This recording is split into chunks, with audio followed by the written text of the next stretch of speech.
paintbrush is a brush-type weapon that was introduced into Splatoon 3's Sizzle Season in 2023.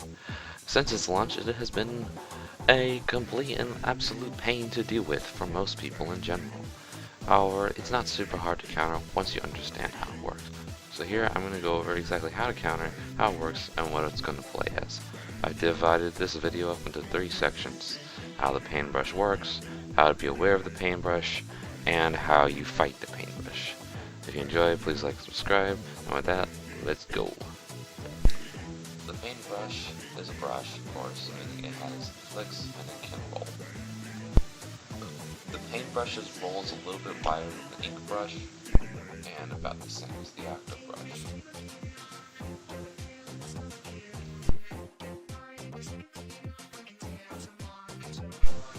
However, the paintbrush does not have the ink brush's resistance to any ink on the floor. Also, it's not as ink efficient as either of the 2 brushes. One of the biggest features about the paintbrush is the startup of the swing, and then the long range that it has. This long range and decent kill time is what has frustrated most players. It attacks by rapidly pressing the fire button and then flinging out a spray of ink that damages enemies. The damage ranges from about 30 up to a maximum of 60 damage, which means that it is a 2 to 3 shot weapon. As such, the paintbrush plays more of a sharking type of weapon, attacking when it feels it is necessary and trying to take you out. However, because of the slow startup, it is actually pretty committal of a weapon, and chasing people down is a struggle, to say the least. This weapon is not the best at chasing people. Now, the type of weapons that this paintbrush is particularly dangerous to is frontliners, sometimes midliners. Actually not backlines much, because backlines are generally going to want to run away instead of keep attacking, and they're not going to want to push up. When a frontliner pushes up, the paintbrush is going to easily get a kill, which is why the frontliner has to be careful. Basically, the paintbrush is good at stopping pushes, but not so great at doing pushes itself. It can sometimes, especially the roll mode, particularly in clamblets, but for the most part it's inconsistent and prefers the enemy comes to them. Now, how do you be aware of the paintbrush? Well, number 1, paint. I cannot stress this enough. Paint, paint, paint. Painting is the best way to keep any kind of aggressive weapon like the paintbrush, but other weapons such as Forge Pro, Sploosh, Neo, T-Tech, all that good stuff that would probably kill you just by sharking. Paint. Also point sensor works too, but paint is the best way to go, and it's particularly against the paintbrush because the paintbrush does not really paint for itself super well.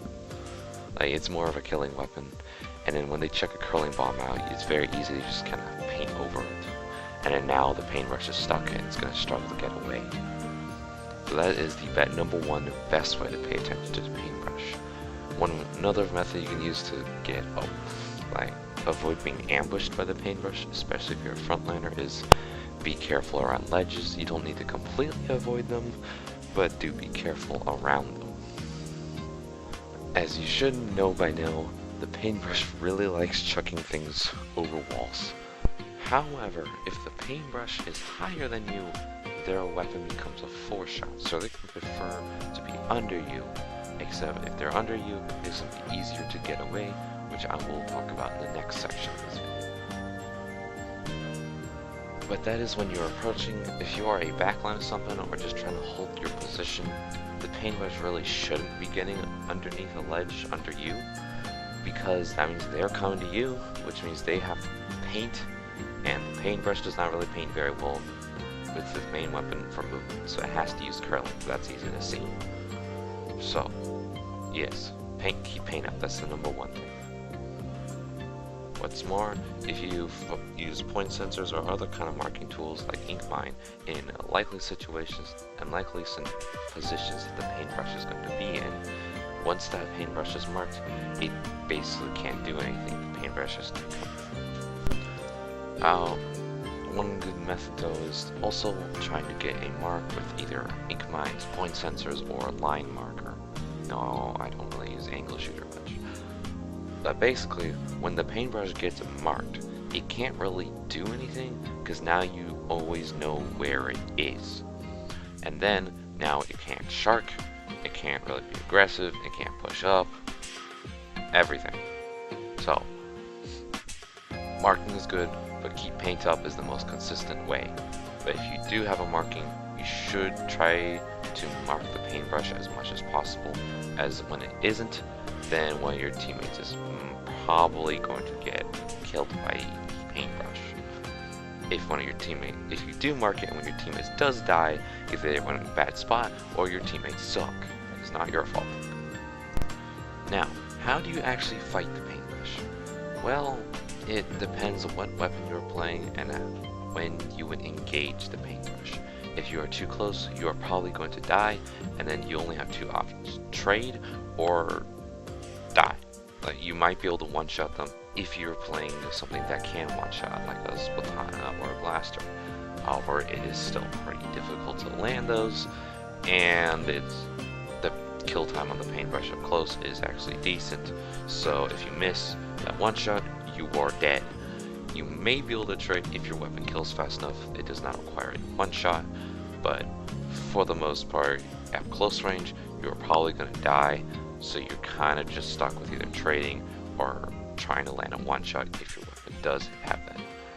At range though, things become easier. If you're in a paintbrush or far apart from just outside of each other's range, paint.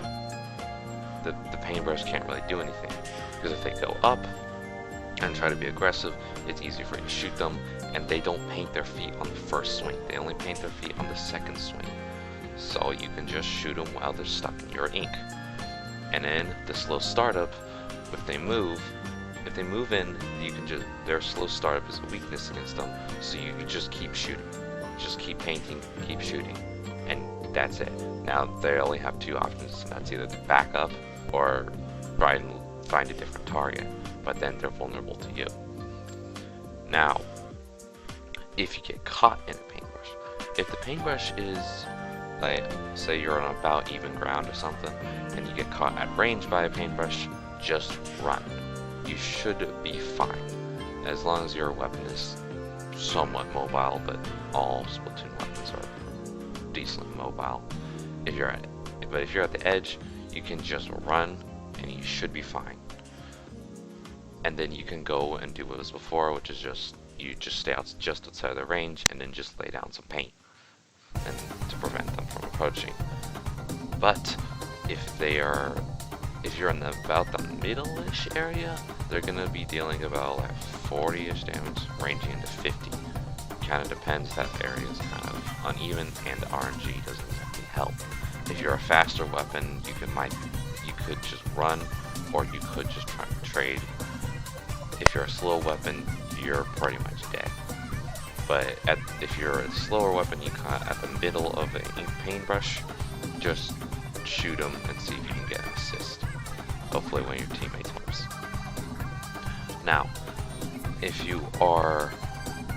the paintbrush is under you, run and back up and then paint.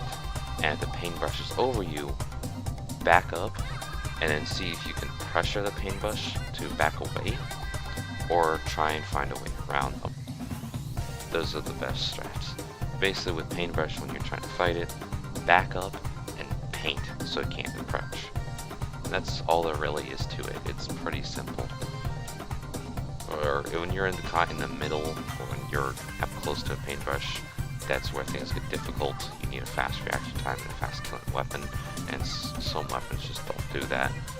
But also one thing to note is that paintbrush, when swinging, does not move very far. Like, all the brushes kind of don't move very far, except paintbrush has the most startup and end lag. So it's easier to just catch them with a bomb and then just instantly kill them. If you see a paintbrush swinging and then you have a preferably lethal bomb, but like a splat bomb. Burst bombs can work too, and suction bombs just help get them out of the way. They just need to move. They won't die to it, but they'll probably just have to move. So just roll that on them if you see a paintbrush swinging. They either have to run or they die. One of the two. Splat bomb is preferable because you roll them on the ground, short fuse time. And yeah, that's pretty much everything. That summarizes everything you need to really counter the paintbrush. Of course, some of these are pretty situational, and I'm also not exactly the comp player. I'm not like a top player or anything. This is just what I've noticed about the paintbrush, and just some methods I've taken from other annoying weapons. So anyway, yeah, that's it. Thank you for watching. Please like and subscribe. You can follow me on Twitter. I'm also working on a public Discord right now. You can join that and subscribe to know when I post another video or start streaming. I stream on YouTube, but I might switch to Twitch once in a while. And yeah, have a nice day.